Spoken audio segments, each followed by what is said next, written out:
Mambo vipi mwana IREM TV, asante kwa nafasi ya kukutana na sisi kwa mara nyingine tena. Wana michezo wenzio kama kawaida, Paco Steve pamoja na Emmanuel Goodluck. Tukutana kwa ajili ya kuzungumza mara baada ya yaliyojiri weekend hii. Wekundu wa Msimbazi Simba amechezea kipigo cha goli 2-0. Young Africans wameshinda goli 1-0. Lakini pia leo tutaweka mambo kidogo ya kuzungumza pia na yale ambayo yamejiri barani Ulaya. Hasa tutajikita kutazama yanayoendelea kwa klabu ya Liverpool pale nchini Uingereza pamoja na kikosi cha Real Madrid pia ambao nao kwa namna moja au nyingine wanapitia changamoto zao za hapa na pale. Karibu sana. Unaweza kusubscribe, unaweza kushare pia chapisho letu hili, lakini pia unaweza kuweka notification on ili kuweza kutazama wakati wote popote pale utakapokuwepo. Mambo vipi? Uko sawa? Umeanzia chini leo, sio kawaida. Sasa utafanyaje? Safi, nimependa hiyo. Matokeo yamekuwa magumu Tumetaka lakini. Matokeo yamekuwa magumu kweli yani. Na bahati nzuri unapata nafasi ya kuzungumza na wewe. Nataka tuzungumze kwenye nyanja zote. Tuzungumze kwenye nyanja ya namna ambavyo shabiki anapokea matokeo, na tuzungumze pia kwenye nyanja ambavyo wewe unautazama mchezo wa mpira wa miguu kama mchambuzi na mtaalamu na ufahamu vyema mpira. Tuanze tu moja kwa moja kwenye kile ambacho kimejiri kwa klabu ya Simba. Poteza magoli 2-0 dhidi ya Azam FC, ikiwa ni mfululizo wa matokeo mabaya ambayo Simba anayapata. Of course hapa katikati alipata matokeo ya ushindi, lakini kitendo cha Simba kupoteza magoli 2-0 ni kama kimewasaulisha kabisa mashabiki kile ambacho kimejiri. Mechi dhidi ya Mbeya City mpaka Majaba anafunga, anapewa hela na nini. Ilikuwaje hisia zikapotea ghafla vile? Ama ndo kuona mpira labda kuna changamoto kwetu sisi mashabiki wa Tanzania au vinginevyo, kwamba baada tu ile mechi ya Mbeya City watu walisahau kila kitu kilichotokea? Wataalamu wanasema usiongee vitu vingi sana ukiwa na furaha, ukiwa na hasira. Simeelewa. Simba imepitia kipindi cha hasira, afu baada ya kama siku mbili wapiga kipindi cha furaha. Watoka kufungwa na Stella Mariani, alafu hata hivyo walilopoka mambo mengi. Kuna watu walimpa kocha wamtaki kweli. Kocha akaondoka, kafukuzwa kocha. Kaja Matola akashinda 3. Watu wakasahau kama mwenyekiti kufunga kikao. Simeelewa. Wakasema basi na Azam tutafanya nini? Tutapiga afu tutaendelea sisi. Tutapooza kidogo machungu. Na takwimu zinaonyesha kwamba Matola yeye kila akiachiwa timu anashinda goli ngapi? 3 bila. Yo, Mtandika Mbeya City kaja akafungwa na Azam. Hii inatoa tafsiri kwamba pengine mashabiki wa Tanzania mambo mengine yote tunachukuaga muda kuyazungumzia na kuyatazama hayana umuhimu sana kama matokeo ya uwanjani. Basi leo moja kwa kitu cha msingi sana ambacho inawezekana watu wengi sana wanakijua wakiongei au wakijui watu wengi, lakini ambao wanakijua na hisi watawepo hapa. Mashabiki wa mpira duniani wamegawanyika. Sawa. Kuna wale ambao walianza kupenda mpira ndio kushabikia timu, kuna wale ambao wanaanza kushabikia tu timu, yani hata mpira hauelewi. Sahihi. Hao ambao wanashabikia timu na mpira hauelewi wako hivi. Wako wengi. Wako wengi, ndio wale watu mechi kwa dakika 20 anaongoza anashangilia, ndio wako wengi sana. Simeelewa. Ila tafsiri ya mpira ni dakika ngapi? 90. Simeelewa. Na tafsiri ya mpira ni mchezo wa matokeo mangapi? 3. Kushinda, kusale, kufunga. Yote hayo natakiwa unashabikia timu yapokee. Simeelewa. Mashabiki wengi duniani hawajui, wengi wapo kwenye upande mmoja, wanataka timu kushinda tu. Na Tanzania yetu tumezidi. Yani sisi washabiki wa Simba na Yanga wengi tumezidi. Tunataka timu ishinde tu. Kwa hiyo tuna kundi kubwa sana la mashabiki ambao ushindi ndio kila kitu kwenye timu. Lakini uhalisia mambo ya michakato sisi na nini? Bwana tutuduke kwa mechi ya Simba. Jana nilikuwa naangalia mechi ya Simba na watu kadhaa. Nilipofika tu half time ni bila bene kaambia mechi imeisha, Azam anashinda half time. Kwa sababu mechi kama Simba angeshinda first half. Nini ambacho ulikiona kipindi cha kwanza ambacho kwa kina tofauti na kile ambacho kwa natarajia kipindi cha pili? Niliamini plan B ya Ibenge itakuwa nzuri sana kipindi cha pili kwa Simba. Niliamini hivyo kabisa. Simba first half wamekosa sana magoli. Piga sana nafasi nyingi sana. Kwa hiyo shida ya Simba ni ile, lakini sasa unazungumzia timu mbovu kwa saizi. Mimi shabiki wa Simba ujue. Sahihi. Simba ipo kwenye miongoni mwa timu mbovu. Niulize ni kwa nini? Simba ni miongoni mwa timu mbovu kwa saizi. Sababu matokeo wamepata mechi 3 mfululizo 4, wameshinda mechi 4 mfululizo. Simba ni timu mbovu. Poteza mchezo mmoja tu kwenye ligi. Nakufafanulia. kuna timu mbovu na kuna timu bora, si ndio? Timu bora au timu nzuri. Timu ile bora inabidi kuwepo kuna muunganiko wa vitu kama vinne hivi. Sawa? Cha kwanza, uongozi bora. Sawa. Cha pili, benchi la ufundi bora. Cha tatu, mashabiki bora. Na cha mwisho ni wachezaji bora. Simba ina wachezaji bora. Wengi tu hapo pale ndani. Simba ina mashabiki bora mpaka wanatuzwa Afrika. Sahihi. Simba haina uongozi bora. Haina benchi bora. Simba haina uongozi bora. Kwa Simba sio timu bora. Nusu kwa nusu. Wanaweza kile kikosi kapamba vizuri, lakini ukiingia uwanjani one team work. Jana hata ile nafasi ambayo Simba tumekosa, sio amekosa mpanzo kutoka nani? Ni juhudi za mtu mmoja. Uone movement ya timu kama tutatafuta goli. Uone mpanzo amechukua watu 3 4. Nyingine sijui bado akapiga chenga kingine na box sabutua anakosa. Yaani hauoni kama kuna nipi nikupe tunaweza goli tufanye nini? Hamna. Ila angalia goli ambazo tumefungwa Simba na Azam. Safi kabisa. Tumeelewa? Safi kabisa. Tumeenda kushambulia, wamechukua, wamepiga pasi katikati. Kiungo fundi akaminko katani. Alipotana tu viungo ta Simba kalala pande moja kwamba akapiga pasi kule juu. Imeenda Saduni, turudi ndani hapa. Saduni ni mzigo, akapiga cross Kitambala huyo. Na Kitambala jana ametutafuta sana. Iko lazima tu tufunge. Amehangaika muda mrefu sana kutafuta ile goli jana Kitambala. Ubovu wa Simba. Upo kwenye sahihi kwa saizi. Bench pamoja na nini? Na uongozi. Uongozi ni sana baba na mama nyumbani. Sawa? Wakigombana, mnamsomesha mtoto shule, si ndio? Nasema tushalipa ada. Tumemaliza. Ushalipa ada mfuatilie. Anaingia kweli shule? Sahihi. Anatoka nyumbani kavaa sare kumbe anaishia njiani. Je, anaenda kweli shule? Akaenda shule anaandika notes. Sasa kweli sawa, okay, wewe ndio kiongozi. Ushafanya usajili wale maplayer wale wa Simba wote. Unawafuatilia? Wanachezaje? Uko sure kama usiku wala waendi kwenye club za nani huko? Kana kama wanaenda wanabalansije na mazoezi wanayofanya. Yaani mechi yake shokuto leo mwana mtu wa Simba yupo kwenye club bwana usiku. Umeelewa? Uongozi ni changamoto. Na viongozi hapo kwa wajanja wenyewe wanasema nini? Wameshika kwenye makali. Wenyewe wanakata tulungu kwamba wewe kocha utufai, kumbe shida sio kocha, shida ni wao wenyewe. Tunawajibisha makocha kila siku. Simba mbovu. Wewe mara ya mwisho uliniambia Simba wakiwa wanafagia. Wafagie kila mtu kwenye ile timu. Mpaka mpanga mipira. Ukaniambia bana wafagie wote. Simba imegoma kufagia hao watu. Basi watu wengi wanaamini kwamba Matola ndo mtu ambaye anaifahamu klabu ya Simba, ndo maana mara zote anabakia. Vipi kwa upande wako? Kufahamu Simba vipi? Yaani fanya hivi. Hapa kama kweli Simba viongozi wana weledi. Option ni hizi mbili. Waleta kocha mwingine, aje na benchi lake lote. Kama lilivyo na Matola atafutiwe kazi ya kufanya. Sawa. Au wasiwete kocha wa kigeni. Wampe timu Matola. Wamwamini. Kwa choice ni hizo. Matola kapita chini ya makocha 13 kama sikosei. Siku 13 10. Hao wote hao wanakuta pale kama msaidizi wote hao. Wote hao. Na hapo kumbuke kuna timu alishatoka akafundisha za ligi kuu kabisa. Na kama ni kujifunza, hajifunza muda wote huo. Sahihi. Haiwezekani kama ninavyokuwa kocha mkuu ashafika. Option ni mbili. Aje kocha wa kigeni na benchi lake lote au asije abaki Matola. Yaani ile Simba inabidi pita fagio moja hivi. Sasa pamoja na yote ambayo yanayoendelea, inaonekana hakuna mbadala wowote wa kuimprove hichi ambacho kinatokea kwenye klabu ya Simba saizi bila kwenda kwenye uchaguzi kwa inavyoonekana, si ndio? Na uchaguzi bahati nzuri tukimaliza international break ya AFCON hapa hatuendi sana, miezi 2-3 tumeangukia kwenye uchaguzi pale. Unafikiri Simba inahitaji viongozi wa mithili gani kama ambao tunawazungumza saizi?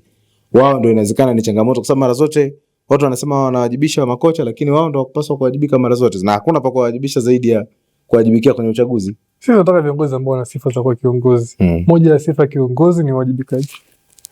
Wewe utakiwi au unaona timu inaenda mwenendo mbovu, wajibika. Kuna watu wengi sana pale kwa Simba wana mawazo. Sifa nyingine ya kiongozi inatakiwa wewe wewe unapenda zaidi mafanikio ya timu kuliko ya kwako.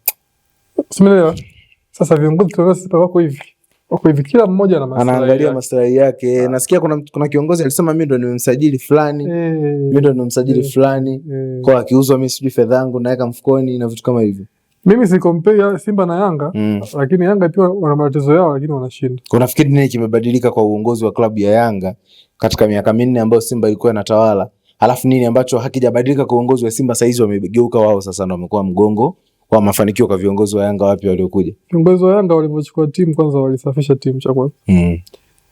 Baada ya kusafisha timu afu wote wakawa na kauli moja. Wewe fuatiliaga Yanga akisema uongozi kwamba hatuchezi. Hatuchezi kweli. Hivi hawachezi kweli mpaka mashabiki hawachezi kweli. Mpaka mashabiki wanaambia hatuchezi. Sauti yao ni moja. Wakisema tunacheza. Tunacheza kweli. Tunataka mechi tunaitaka. Haya, njoo Simba. Hatuchezi leo, unaona viongozi wamegawanyika, mwingine yuko huku. Mwingine tupeleke tu timu. Wengine hawajaenda. Kushida Simba ni uongozi, ya msingi kabisa ni uongozi. Lakini Simba sasa hivi haina kocha. Sio Matola mmesema. Simba kwa sasa haina kocha. Matola ni kocha wa muda. Simba inakwenda mapumziko ya kimataifa bila ya kocha. Na mpaka sasa hivi haielewi, kijana sio amewakimbia watu Benjamin Mkapa. Unadhani kuna matumaini yoyote ya kupata mwalimu yule ambaye atakuwa na hiyo standard ya klabu ya Simba na pengine akawasaulisha watu kidogo haya matatizo ya uongozi ili angalau timu ivuke katika hiki kipindi? Ikitokea hata kesho Simba wanamchota Pep Guardiola. Uongozi gani huu? Leo Simba Papa amemchukua Pep Guardiola yule kocha bora kabisa. Uongozi ni huu. Hapana, sema tunafika. Lakini mbona Azam amebadilisha kocha tu afu kila kitu kimebadilika? Akijabadilika. Shida Azam tumeshawazoea, ndio maana tunaona kama performance yao ni nzuri. Kwani Azam msimu huu anacheza vizuri? Sio wabovu. Alafu hata msimu huu Azam wao wanakuwa standard, lakini kwani msimu huu wameperform? Hawajaperform. Mechi tatu sasa kwenye ligi kishapoteza mechi 6. Shangusha alama 6. Simulia. Kimataifa hajashinda mechi hata moja. Ila wale hatuwezi kwa commentia sana kwa sababu level yao ndio tushaizoea hiyo. Wanapambaniaga nafasi ya 3 pale, sio title contenders. Jana Simba ameingia akiwa yeye ndio mkubwa, Azam ni underdog kwa sababu kwenye mechi 10 za mwisho Azam kashinda moja. Sare 6, Simba kashinda zobakia, si ndio? Jana Azam alisema hizi kubali bwana, nifungwe na 11. Hapana, haifai. Simba mbaya kwamba Simba sasa ambacho kingine mashabiki wa Simba kina cost. Hii tena naomba hata usikate unapoedit video zako. Ukikata hii mimi usije kunishoot tena. Mimi hiyo ujasiri. Ujasiri gani bwana? Ujasiri kwenye sehemu uwezi. Simba inachokosa hivi iko hivi. Unajua timu yenye historia nzuri inawapa kiburi watu. Kiburi ambacho hakina maana. Yaani Simba ina kiburi kwamba sisi ni watano Afrika. Tushaingia robo mara ngapi mfululizo? Si ni bora. Mkiingia mkiwa mna kikosi bora, mkiwa mna uongozi bora, mkiwa kila kitu bora. Saizi hatupo huko. Simelewa saizi sisi Simba sisi ni timu si dhaifu. Ndio kujitafuta saizi. Simelewa. Sisi ni watano jina, lakini kwenye saizi kwenye timu kama timu hatuna timu. Jana unaangalia mechi ndani uoni timu kiwanjani kwamba mimi huyu anamkabia mwenzie, hakuna. Kalabu kaenda kuzuia juu huku Kagoma anatembea. Huyu si Kapombe kashaanza kupotea kule huku Kalabu naye ndo anatembea. Hakuna timu inayoperform hivyo hata siku moja. Yaani hakuna. Sasa Simba ambacho sisi sasa kinatolibu ni kwamba tutasema sisi mwaka fulani mbona tuli mechi za mbili za mwanzo tukaenda kwenye kwa ulikuwa na Vipers. Hata na Vipers ulikuwa una horoya. Kampiga goli 7 sijui. Sasa hivi wewe una Tunis. Umebakiza naye mechi wewe. Alafu mbili wewe. Wewe sio moja, wewe mechi mbili wewe. Sisi Simba tuko wakati mbaya. Ila sasa Simba ina njia ya kutokea kama wakubali. Njia ya kutokea ni hapa. Kwanza viongozi mpaka sisi mashabiki inabidi tukubali kwanza kwamba timu saizi unga imeteremka. Sio tuna mpanzo. Kwanza tunamuona? Tuachane naye kwanza. Saizi timu imeteremka. Tuboka kama timu imeteremka. Na kama timu imeteremka, tutafute njia za kufanya nini? Kuifanya iwe bora. Kwenye kuinuka, tuchague tupeleke nguvu wapi? Kama ni kimataifa au kwenye ligi kuu. Tuchague kitu hichi? Sehemu moja. Hatuwezi hii timu ilivyo hivi saizi. Hatuwezi kushambulia sehemu mbili wakati mmoja. Hatuwezi kuwa vizuri kimataifa na ligi wakati kimoja. Kwa timu hii saizi na uongozi wa saizi hatuwezi. Kwa bora uchague moja. Kama ni ligi kuu basi tu invest kwenye ligi kuu. Kama ni kule CAF ambapo ndio kugumu zaidi tuamue. Tukishakuwa kama timu yetu ni nini? Ni imeshuka. Basi na pia tutapunguza matarajio makubwa. Hata expectations za kukabana mashabiki. Jana tunaona timu watu wanazimia. Kuna mtu alilia mpaka akawa amelala chini. Tunafungoje na Azam? Alikuwa anauliza sasa Yanga anatufunga. Singida naye alitufunga mara ya mwisho. Azam naye leo katufunga. Sasa tunamfunga nani? Sasa na West Ham wacheze na Arsenal. Afu akifungwa mchezaji wa West Ham afungwe, afu aanze kulia mashabiki wa West Ham. Uongo. Umeelewa? Hapo Simba jana mtu shabiki ambaye alikuwa anajua kwamba kushinda ni uhakika. Alikuwa anaona kaza kuna shughuli. Mpira bwana, mpira basi anaangalia kivyake. Sasa mimi nataka turudi kwa performance ya wachezaji. Baada ya mechi ya jana kuna kama sauti ndizisikia zinasema wanaelewa kwa nini mwalimu alikuwa anasema Nabi Kamara wakati mwingine Kante sio Kagoma. Alafu kwa nini mwalimu alikuwa anaanza bila washambuliaji wakati. Sasa jana ndo tumeelewa. Tulivyoona ile mechi sasa ndo tumeelewa kwa nini mwalimu alikuwa hawataki hao. Unahisi kuna madhaifu ambayo umeona kwa Yusuf Kagoma pamoja na baadhi ya wachezaji wa klabu ya Simba ambao walikuwa wanahudumu mchezo dhidi ya Azam FC? Yaani ngoja nikwambie kitu kimoja simple. Unajua mpira tunavyoangalia ni tofauti sana. Unajua sisi hapa tunaangalia kwenye TV au nini.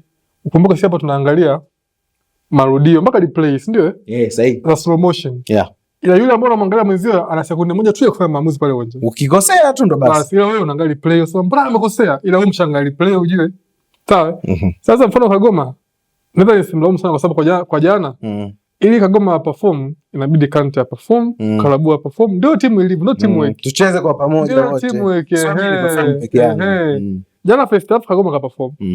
Second half mpira ukuja hivi. Anavuja tu saa zote, anakimbiza yeye. Kila akimkata Fei, maana Fei kainuka, sitini umeona? Mimi sasa kumlaumu Kagoma, lakini mimi nachosema ile timu haina muunganiko. Huoni chemistry kwamba nikipiga pasi pale. Kuna muda sehemu anapiga pasi Budo, akaona Budo na mpanzo wote watuliza mpira mmoja. Wote wanakabana sehemu moja. Wote wanatuliza mpira mmoja. Akaingia tena Kante na nani na Kagoma nao.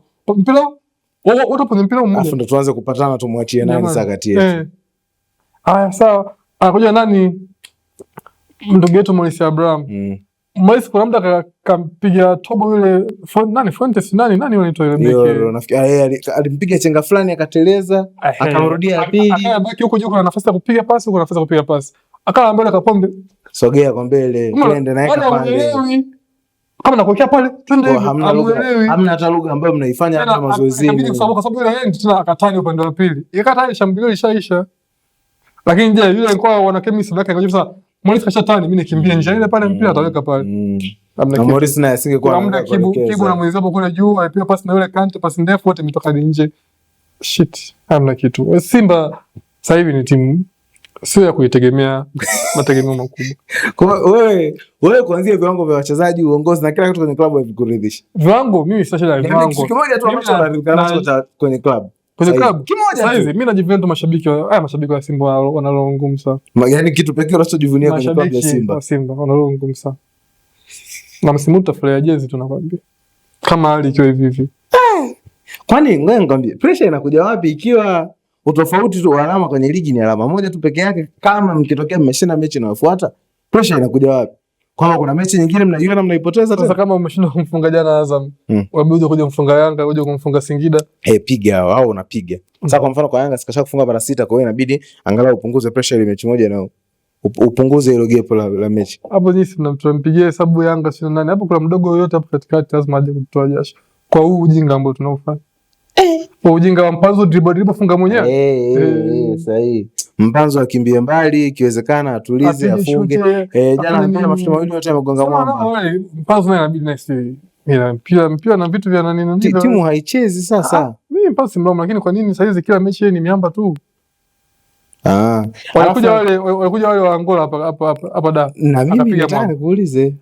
Tumeenda kule kwa wale nani wale nini Stade Malien kapiga mwamba. Tumekuja ile mechi ya nini na Mbeya City. Sahihi. Kapiga mwamba. Sahihi. Jana kapiga miamba. Sahihi. Mara mbili. Na pembeni. Kuna shida gani kwa? Ndio nilikuwa nataka nikuulize, Simba ana story ya zaidi ya michezo 7 naambiwa kwenye uwanja wa Benjamin Mkapa. Siamini sana mambo ya nje ya uwanja, mimi nataka tuzungumze mpira mara zote. Inawezekana kuna kitu cha akiko sawa kweli. Tulivyorekodi mara mwisho nilikwambia hivi. Simba ndo hajapata goli lolote kwa Mkapa toka ile preliminary round bila moja bila kafungwa, bila zimekuwa nyingi, moja bila. Unaona ni kitu cha kawaida hicho. Wenzao wamekimbia kwa Mkapa, umebaki. Kuna namna kidogo inabidi tuamini baadhi ya vitu. Yanga wanaona mbali. Kuna vitu inabidi tuamini. Wanaona mbali kwanza. Lazima ni hapo tu watu wameenda. Yanga walikataa hadi mashabiki bwana kuingia Benjamin Mkapa bwana, wajesie follow. Wanakataa hela za mashabiki. Wakaenda Zanzibar. Wape furaha mashabiki kwenye kushinda. Alafu wakasema hata ligi pia tutacheza KMC. Bwana mimi tuachane na mambo ya mpira wa Tanzania. Au? Sawa. Wazaji wako unaona, lakini kwa upande wa pili. Wapi? Walikuwa unawaaminia. Wapi? Yanga. Wala mbona nikasema engineer anatoaga wapi? Ulinionyesha Dumbi ukanionyesha la Simba. Ile bonanza sio waliotea vipi? Ukasema engineer aliwatoa hawa wachezaji. Hawa wanajua mpira hawa. Ghafla tu ni kila mtu saizi anatoa mlio wake. Unasikia bwana huyu mchezaji huyu hapana. Watu wanasema Celestine kuwa hapana. Yule Dumbi anaye sio mchezaji wa level ya kumfanisha na Aziz Ki. Watu wakakazia na pointi ya mwisho. Akasema sasa huyu Lassine Kouma huyu wako wengi sana pale Tandale kwa tumbo. Mimi nadhani nikamtetea Kouma kwa sababu hapa tuna nafasi ya kucheza. Achezi. Bara Conte achezi. Sasa akicheza ataleta nini? Kwa sababu Dombia, subiri Dombia. Ekwa. Bado. Uone matumaini. Msijui lakini labda tuwape muda. Tuachane na hao. Ulaya bwana weekend hii kutokea. Jambo la kwanza kabisa ambalo natamani tulizungumze, la kwanza kabisa ni maendeleo ya klabu ya Liverpool ya nchini Uingereza kwa hivi sasa. Mohamed Salah ametokea hadharani na ametoa maneno makali na shutu makali sana kwenda kwa kocha wa klabu ya Liverpool, uongozi wa klabu ya Liverpool pia pamoja na mashabiki wake. Anasema kwa aliyofanya kwenye klabu hakupaswa kufanyiwa yanayofanywa kwa hivi sasa, kuanzia benchi michezo 3 mfululizo. Ametupwa nje pia kwenye ile orodha ya timu zinazosafiri kwenda kwa kwenye orodha ya wachezaji wanaosafiri kwenda Milan kwa ajili ya kuvaa na Inter. Mbali na hivyo anaelekea AFCON, pengine mchezo dhidi ya Leeds ulikuwa mchezo wake wa mwisho kabisa kucheza kwenye jezi ya klabu ya Liverpool, pengine kwa yale ambayo ameyazungumza. Akasema bana Liverpool hawantaki, wananitreat vibaya, wananifanya mimi nionekane mbaya. Salah inaonekana kwa namna moja au nyingine wachezaji wa klabu ya Liverpool hasa wasafi ya ulinzi kiongozwa na nahodha Van Dijk wanafanya makosa, hawasemwi, ila Salah anasemwa zaidi. Wewe unaamini kikawaida kabisa kocha Arne Slot alikuwa anakosea kumweka Mohamed Salah benchi katika michezo 3 mfululizo including mechi dhidi ya Leeds ambayo walisare goli 3-3? Kocha yupo sawa. Kocha anatafuta, ashafungwa sana, alafu njia nyingine ya kushinda. Kwenye hiyo njia anamgusa kila mmoja. Na kweli Salah kweli ka drop. Lakini Salah yeye ndio aliyokosea. Salah alikuwa tayari akili yake yote inawaza kuondoka. Wakamconvince kidogo tu akubali kubaki. Bro, ushakuwa na mawazo ya kuondoka, ondoka. Salah angeondoka kipindi kile, angeondoka kama mfalme. Mashabiki wa Liverpool wangesema yeye ndio. Kwanza kamaliza vizuri sana msimu. Yeye kaona baki. Kwa timu ubingwa. Sasa kabaki sasa ule ufalme unapungua taratibu. Na watu wanasema baadaye ile interview pia hata ufalme utaisha kabisa. Tibu. Alikosea mwenyewe. Kwa sasa hizi hiyo milio hiyo hata toto milio. Kwa sababu gani? Kama wewe ndio ulibeba timu. Sasa hizo uibebe. Lazima watu wakuongelee zaidi wewe. Sio Van Dijk. Van Dijk ana shida gani? Sahihi. Kwa sababu wewe ulibeba timu ulitupa magoli msimu uliopita. Tunakutegemea tena kuhusu Van Dijk. Tubebe tena. Wewe tunakutegemea tubebe tena. Sasa hizi kweli Salah akituliza mpira hapa na kule kama ana magongo miguuni. Kufunga fungi imekuwa changamoto sana kwa Mohamed Salah. Sijui kwangu mimi. Unaiona Liverpool ikirejea siku za karibuni. Mechi ya mwisho wamekula kipigo kwa Leeds 3-2. Dakika za jioni kabisa Leeds wametoka nyuma wametangulizwa goli 2. Wametoka nyuma na wamekuja wameshinda dhidi ya klabu ya Liverpool. Sicho kitu ambacho kwa kimezoewa kuiona Liverpool inanyanyasika dhidi ya timu, siwezi kusema dhaifu, lakini timu ndogo kama Leeds. Kuiona inanyanyasika namna ile, lakini kwa bahati mbaya wameendelea kunyanyasika klabu ya Liverpool na matokeo ni mabaya. Unawaona wakirejea msimu huu au mara baada ya ile dirisha dogo kupita, unaiona Liverpool ikijiimarisha na kurejea kwenye makali yake kama bingwa mtetezi. Hata wakirudi wao mabingwa watetezi, hawezi kutetea chochote. Wajipange tu kwa msimu unaokuja basi. Unafikiri walichokosea ni nini hasa? Ni aina wachezaji waliowasajili ama kocha mwenyewe kuna baadhi ya vitu anakosea? Kocha alikosea, toka anachukua timu alikosea. Alichukua timu akaulizwa unataka kusajili kitu gani? Akasema mimi naenda na hawa niliowakuta. Yule kachukua ligi ikiwa hana sababu za maana. Yaani watu ni wale kila mechi. Sahihi. Wale watu sio maroboti wale, wanachoka wale watu. Wale wanachoka. Wewe sasa angalia Liverpool ikifika kipindi cha pili. Timu hiyo yani tayari unaona timu tofauti na ile iliyocheza kipindi cha kwanza kabisa. Yaani sasa hivi unaweza kuwa mzuri kana Liverpool kama mbaya. tuiweke Liverpool kando. Uliniambia wakati tunaanza hapa kipindi ukaniambia bana Madrid ni miongoni mwa timu mbovu saa hizi duniani. Tuzitaje hapa timu mbovu duniani? Yani mpaka saa hizi. Ukiweka hiyo orodha kwenye Manchester tunamalizia kipindi hapo hapo. Ukiweka Man U kwenye hiyo orodha. Twende tutaje tu. Ukiweka Man U kwenye hiyo orodha. Timu mbovu tunazijua nayo tutakuwa nataja na wewe. Taja leo. Mimi sitaji. Mimi ukiniambia nitaje timu mbovu saa hizi nitaanza na Wolves. Tunazungumzia timu. Timu. Achana hiyo. Kwa niache vilabu. Timu, achana niache vilabu. Timu. Mimi nakutajia wewe, unataka kutaja. Wewe niambie timu mbovu. Timu mbovu ya kwanza sasa hivi. Mimi Liverpool ya kwanza. Timu mbovu ya kwanza. Madrid. Ambacho kinafanya wasibaki kwenye kwa bovu ni historia. Hiyo ni bovu. Kitu pekee tu kama UEFA wanazo 10 na ngapi hao? Hiyo inabaki kiburi. Sio wazee wa comeback. Comeback zinakataa sasa hizi. Bovu Liga. Sasa Madrid ni timu ya kwanza mbovu. Ya pili mbovu ni Liverpool, ni timu ya pili mbovu. Mbovu msimu huu. Ya tatu mbovu kwa saizi ni Simba. Haya, utajua wewe ni mbovu Simba ndio. Simba ni mbovu na ubovu wake umeanzia kwenye uongozi kushuka chini. Mbovu. Timu nyingine ambayo ni mbovu kwa saizi. Utaacha Chelsea? Chelsea sio mbovu. Chelsea sio mbovu. Sawa, timu nyingine mbovu Tottenham. Unajua mimi nasema timu mbovu ambazo zilikuwa kwenye yani zimeshajua azijua kama zineni ni mbovu ila zinajamii kwamba wenyewe bado ni wazuri. Chelsea sio washajua kwamba wenyewe ni timu gani sasa. Kuna watu wa kawaida si tu. Ndio maana Man U itajua kwa sababu Man U wanajua sasa hizi wenyewe wanapambana top 6. Ila au mtajao bado hivi na mashabiki wao kutana nao hivi. Hivyo hawajua kama timu yao ni mbovu. Watapiga wewe kabisa. Hawajui timu yao ni mbovu. Shabiki wa Madrid na mimi timu yao sio mbovu. Nzima vibaya. Na mimi timu yao sio mbovu. Simba pia wanasema wazaji wao ni bora sana kuliko Yanga na timu yao sio mbovu kabisa. Yaani timu yao ni timu kabisa namba 5 kwa ubora Afrika. Kwa hizo ndio timu mbovu. Hizo ndio timu mbovu. Real ya Madrid wewe unaionaje? Mbovu. Madrid ni mbovu. Ametoka kuongoza alama 5 sasa hizi amezidiwa alama 4 na Barcelona. Madrid ndio timu sasa hizi ya kusema kuambia tu kwamba marefa wanaonea, hata wenyewe ndio mabingwa wa kuonea watu kwa kupitia marefa. Marefa wanaonea. Wanalalamika kuhusu marefa kuliko chochote. Jana wamekula kadi nyekundu 3 kwenye mechi moja. Mimi ni refa, nishakwambia Paulo rudisha pale, ulikuanzishia sijataka rudisha pale, wanifanyia mimi hivi refa. Kadi. Tatari una hilo. Kwa second nakupa na hiyo unaitaka wewe. Gasia na wewe. Kila nje. Kadi. Wewe ndiko unafanya vurugu kwenye benchi. Wewe si refa, msaidizi unafanya kocha msaidizi nini? Na wewe pia. Wewe nani Bellingham analalamika mno? Kula hilo. Umepigwa kiwiko lakini unalalamika sana. Kula hilo. Madrid unafikiri wanaweza kumchallenge Barcelona msimu au mafanikio makubwa ndio ile kumfunga kwa ubovu pia Barcelona anaweza kumchallenge Barcelona. Barcelona mechi 5 za mwisho ameshinda zote 15 alama kati ya 15. Ameshinda lakini sana ameshinda si unaona? Uridhiki unashinda Barcelona? Hata walimpiga mtu Man City. Barcelona shida yangu ni moja tu. Barcelona wakaweza kuzuia mipira basi. Kuzuia magoli kwa maana ya defense. Defense yao izuie magoli. Yaani una weki ambao hawana experience ya mechi nyingi kubwa. At the same time wabeki ambao wana experience unawafusa kucheza line. Utafungwa tu. Madrid mechi ijayo wanacheza bila walinzi wa kushoto asilia wawili, walinzi wa kulia asilia wawili. Tuseme hivi, anacheza bila mabeki. Mechi ijayo Rudiger pale na Asensio.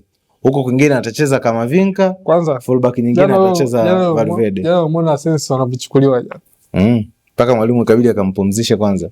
Wala kina Brian Zaragoza walikuwa wanajifanyia wawezavyo, kina Bruno Iglesias. Baadaye akaja akaingia na Iago Aspas. Saa timu hapa hamna hapa. Tuna tabu hapa. Maisha ya Iago Aspas kapita Liverpool. Maisha sasa yanaenda mbio. Kwa Madrid msimu huu waweke kwenye orodha ya washindani ama ndio umeshaweka kwenye La Liga hapa. Ana kitu pekee ambacho kinafanya Madrid ni wabakiza kwenye ushindani wa Barcelona. Sio Barcelona. Ni labda katika mechi kubwa wakicheza kwa hamasa, sio kwa uwezo, sio kwamba timu nzuri, kwa hamasa. Ile kwamba wameamka wazaji wanaitaka mechi. Kwamba Vina anataka mechi, Mbappe anataka mechi, sijui Valverde nani afu wametimia mpaka nyuma. Wanaweza kufanya kitu, lakini ule muunganiko wa timu ni mbovu. Msimu huu Ulaya inatisha kwa upande wa washambuliaji au hujazingatia? Na Madrid. Ulaya inatisha. Mbappe, Haaland, Harry Kane. Msimu umekuwa moto sana kwa washambuliaji watatu. Kwangu mimi hao watatu. Kati ya hao watatu mmoja timu yake ikapata mafanikio tunaweza tukaona mmoja akitoa Ballon d'Or tukawasahau wakina Yamal kina Dembele ambao walitisha zaidi msimu uliopita. Inawezekana kama vigezo ndio vile vile. Anaweza kuchukua UEFA makombe mengi, mafanikio mengi, mfungaji bora nini, anaweza akachukua, inawezekana. Kuna Kenny, kuna Haaland, kuna Mbappe. Wote wanaweza nafasi. Kama timu zao zita perform. Afu nafasi ya kina Yamini au kina Dembele. Ballon d'Or ya tutazungumza Ballon d'Or inakuja, si ndio? Ubaya wake ina World Cup ndio ujinga. Ina kombe la dunia. Alafu timu bora za kombe la dunia zinafahamika. Ina World Cup inakuja hiyo. France wanaitoa? France kila mwaka inabidi iweke. Uingereza naiweka vizuri. It's coming back home. Iweka vizuri. The baby is coming back home. Yaani Uingereza inaweka vizuri. Hapa tu so timu ni surprise package kwenye World Cup ni timu ya kina Haaland. Wale kina Norway wakina washambuliaji wawili pale. Washambuliaji wawili hatari. Si Haaland na nani? Alexander Soloth. Alafu nyuma yao Martin Odegaard. Anapika vibaya na goli. Timu imo. Kwa hiyo unafikiri wanao nafasi, pengine tusubiri kwanza tuone World Cup itakapokuja kwa upande wao. Ila. Kwa timu mbovu sana hapa Tanzania. Achana na timu ya Tanzania. Xabi Alonso unamuonaje? Kocha wa Real Madrid Xabi Alonso. Yeye bwana ilibidi abaki kule kwanza mpaka mzoefu vizuri na timu kwenye ukocha. Umuone kabisa, yani umuone kabisa. Kuja kwenye timu kubwa akakurupuka. Unajua nini shida yule jamaa? Hivyo aizani kila mechi kwa unajaribu mfumo mpya. Jana mna mfumo lingine jana? 4-2-2-2. Kubadilisha mifumo kuendana na upatikanaji wa wachezaji. Hakuna hiyo. Yaani mimi kwa mtu umeona kocha Mourinho ni mjinga, ni kocha wa zamani, lakini wana misingi yao ya makocha wa zamani ambao uwezo kubadilisha. Kuna vitu akishaamua ile kampani wa Bayern yule ni kocha wa kisasa, lakini ni tabia za makocha wa zamani. Yaani kama hamna namna ya kufanya namba 2 ucheze winga, basi cheza namba 2 yako hiyo hiyo. Ila makocha wa kisasa wanasema tu leo wewe namba 2 cheza kiungo. Kwa mechi ngapi umeona Cavani mzima, Trent mzima, Valverde anakula ubavu? Ngapi? Converted. Sahihi. Mpira yani aligundua hizo position hizi. Na mechi ijayo anabadilika pia. Hizo position duniani alikuwa na akili nyingi sana kuhusu mpira. Sasa wewe leo haya umetoka ku lose mechi. Si ndio hivyo? Unakuja mechi nyingine unakuja kutokea 4-2-2-2. Afu tena na timu ambayo imekukamia Celta Vigo, ambao Celta Vigo yeye awe na Barcelona au na Madrid, anamweza. Ashai kumpa Barcelona goli 3 zile 3-4-1 4-2. Ndo Zaragoza ile alipiga kanyaga mpira kwa juu. Na Barcelona alikuwa na rekodi kwamba akienda kwa uwanja Celta Vigo ashindagi. Usielewa? Mpaka alipovunja 2022 kwa mkosi wake. Madrid ndo akaita masiara. Wewe ni nani anakuja na 4-2-2-2? Kama kajaribu kwenye mechi ngumu kama dhidi ya Celta Vigo kabadilisha mfumo. Afu kwenye hiyo 4-2 yako hiyo namba 2 yako ni Asensio. Raul Asensio kitasa cha boli. Bwana mdogo kabisa. Labda kama sisi wengine ndio hatujui mpira, lakini kwa jicho la kawaida tu Alonso anachozingua yeye. Kuna kipindi Madrid walishinda mfululizo. Kuna mfumo ulikubali pale. Mimi naamini mfumo ukubali, tembea nao huo. Kuna mwaka mmoja wakati Chelsea kocha wao ni yule nani anaitwa? Di Matteo. Achana Di Matteo, Conte. Antonio Conte. Alifunga mechi kama 2 mfululizo hivi. Mechi ya 3 akajaribu mfumo wa 3-5-2. Ukakubali. Afule Alonso na Victor Moses. Huko Alonso na Victor Moses. Mfumo ukakubali. Akasema mfumo ni huu. Tutamaliza msimu. Akashinda mechi 10 mfululizo. Na yeye ule msimu ndio alichukua. Tutamaliza msimu hivyo hivyo. Huyo Victor Moses huyo hajui chochote, ni kufunga magoli fulani. Tutamaliza nawe msimu. Alonso sio Hazard Ismail. Sasa sijui bwana, ndo hata kocha wa Chelsea Maresca anachonizingua mimi hicho kubadilisha mifumo. Unaona kabisa tushafunga Barcelona kwa mfumo fulani. Akuja mechi na Leeds. Abadilisha. Anaona sasa hii mechi ya Leeds leo wewe James umechoka, wewe kaa nje leo kwanza James. Sawa, tumalizie. Tunataka kuzitaja timu mbovu zaidi duniani sasa hizi. Nitajie timu bora zaidi. Kwa sasa hizi. Jumlisha kama ulivyojumlisha timu mbovu kwa jumlisha mpaka ya Tanzania. Jumlisha na ya Tanzania. Hapa atuzungumzie timu bora kwa ujumla au kihistoria sasa hivi. Kwa sasa hivi duniani bwana, timu ya moto. Ni sawa tu atupende, lakini ndo Arsenal. Duniani. Ya moto. Ndo Arsenal. Ndio imefungwa juzi. Spain. Subiri. Arsenal ndio imefungwa juzi. Ndio maana kwanza juzi kafunga kwanza sio kafungwa. Ameotewa dakika ya mwisho ya mchezo. dakika ya mwisho anafunga sasa, ndo yule kocha wao wa zamani. Yule kocha wao wa zamani. Kuna Emery, Gode Beneng. Anawatandika.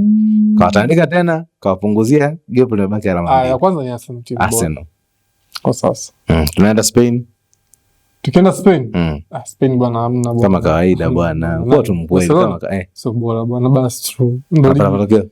Wale wakitoka tu nje ligi yao. Chapo hamna. Ndio huko anakuja kwa. Kwani wewe unafikiri PSG kampa, Chelsea kampa. Sasa. Afu sema tu Chelsea kampa. Na mpira mwingi. Vizuri yani. Na mpira mwingi. Barcelona wewe mwanamsho kuona Barcelona anapewa pesa 40 bila kugusa mpira ile. Fezea. Kwa Spain hamna. Spain hamna. Timu nyingine? Bayern. Naye kafungwa mechi moja na Arsenal. Kafungwa mechi moja, kafunga mechi moja tu msimu mzima, kafunga mechi moja na Arsenal. Nyingine? Timu nyingine bora hapo kwa saizi Inter hamna. Wanajitafuta Inter. PSG waone pia. PSG wanachanganya. Wanachanganya mguu toka mguu ingia. Wanasema tu nachokubali PSG wanajua ku approach mechi kubwa saizi. Leo ndo ndogo mimi wanachanganya tu. Kwa sababu kina Guzele huko wakina Strasbourg ndo wanachukua sare. Haya tumalizie ya Tanzania. Namaliza. Timu bora Tanzania?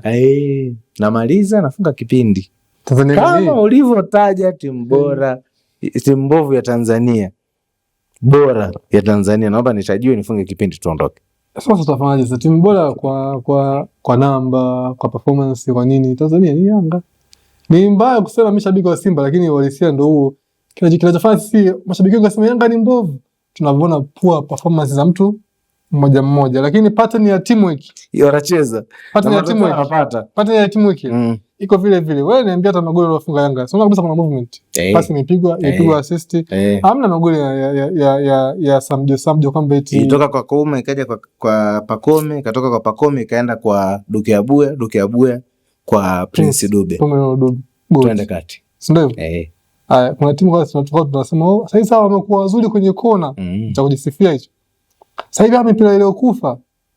Maana no movement. Maana yake wewe kwenye direct play ufungi. Umeelewa? Unafunga magoli ya dead balls. Ikija ndio zile tunakosa sana magoli.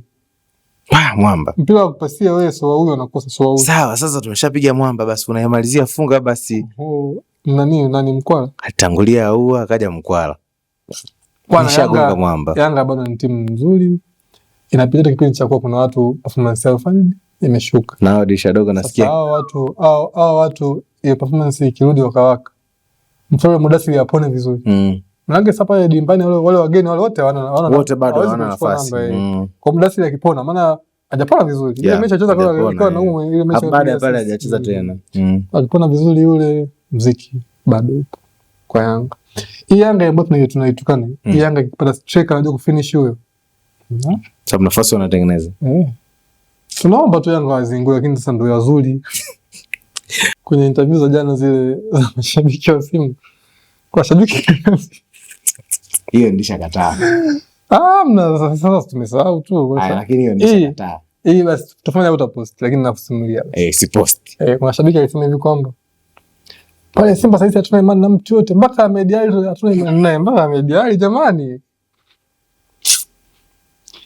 Wanapitia hapa sasa Instagram naona Mediali toka jana hajaposti. Sasa hizi hapa amekuja ameposti amesema au hujaona. Comment ya kwanza ni ya Dokumembe mwambie unajua. Umwambia jamaa kuna muda watakupiga. Umeona mic test. Sasa huko tunakwenda watakupiga. Mimi nahisi muda ulikuwa Simba nzima wangenyamaza tu sasa. Kuanzia msemaji viongozi wote yani wanyamaza sasa. Na yule nani yule wanaita nini admin na page ya Simba naye angetulia. Kwa kuheshimu mashabiki wao wanawapenda. Wasichukue kama mashabiki ni wajinga kiasi hicho. Viongozi wa Simba wanajua sana kukimbia. Mwenyekiti alikimbia mkutano jana si wamekimbia. Mimi jamaa mwenyekiti tu kumbe ni tabia ya viongozi wote. CEO ngajua mpira wana bwana kimbia. Hadi mashabiki. Kocha wako naye jana amefunga viwasa msiongee na mtu bwana. Siongee na mtu. Sema taratibu tutaelewana tu vizuri taratibu. Simba shida yake wanaijua ila kuitatua hataki. Tukutane kwenye uchaguzi. Mwenyekiti alishasema tukutane kwenye uchaguzi. Ila hiyo swala kusema hatuna imani na Mediali tena. Wewe una imani naye? Mimi nayo sema tu anyamaze, lakini ninayo. Anyamaze sasa, kwa nini anyamaze kama una imani naye? Kwa nini anyamaze? Asiongee sasa, tuongea nini sasa? Tunadanganya, unataka tuambie nini? Tutafanya vizuri mechi zijazo. Jamani, tushafungwa basi. Tunafungwa pamoja, tunashinda pamoja. Basi hapa habari pekee ambayo sisi nataka tuje tusikie sasa hizi, aidha kocha mpya au Matola akapewa timu. Basi twende kwenye AFCON. Hamna kitu kingine. Msituambie tu tumefungwa tukae pamoja si nini. Hapana, sisi hatujui kazi yetu mashabiki. Wakati mwingine tutakapokutana hapa tutazungumza kuhusiana na AFCON pia. Tanzania by the way inakwenda AFCON na wachezaji, lakini pia ziko timu za AFCON pia. Hivi mimi bwana, mimi na hasira. Hivi kweli wewe ni mchezaji. Uko Simba. Unalipwa 10+ million. Na marupurupu mengine. Unavaa viatu vizuri. Unavaa jezi nzuri. Uwanja wa Taifa ni mzuri. Unapewa kila kitu, mpira ndo kazi yako. Unalala, unaamka, unaanza nini? Mpira. Kazi yako wewe nafasi yako ni kushambulia. Kazi yako ni kuassist na kufunga. Hivi kwa nini usifanye mazoezi swala ya kufunga tu? Kila siku kutana na kipa wewe unapiga mshuti kwa kipa, na mpira unapita hapa unatokea huko, unataka mtoboe kipa. Mpira utoboi. Kibuneni si mpira hautoboi. Ukutana na Diarra ukapia bonge la shuti Diarra, kama vile mpira upita hapo picha huko ukupita alisave. Ungana na Foba Zuberi. Foba alitokea vibaya, ujue kwamba angechop tu hivi au weka pembeni, habari imeisha, weka kwa pembeni pale, shuti mpaka kipa watu akalala chini kama hajatibiwa. Jamani, mpira utoboi. Afu unasema sijui wakina Messi walipewa nyingi. Hii imfikie kibeni. Tutaona. Mimi kushukuru, asante kwa nafasi yako ambayo ulitenga kwa ajili ya kututazama na kutufuatilia. Cha kufanya, fanya hivi, hakikisha unapoitazama chapisho hili unaingia hapa chini, unaacha maoni yako kwenye sehemu ya comment, lakini pia pembeni hapa kidogo kuna sehemu ya kusubscribe, alafu kuna alama ya kikengele. Iweke on. Wakati wote tunapoweka machapisho yetu ya taarifa za michezo unazipata wakati wote. Nikushukuru kwa nafasi yako. Mimi ni Emmanuel Goodluck, mwenzangu alikuwa ni Paco Steve. Kwaheri kwa sasa.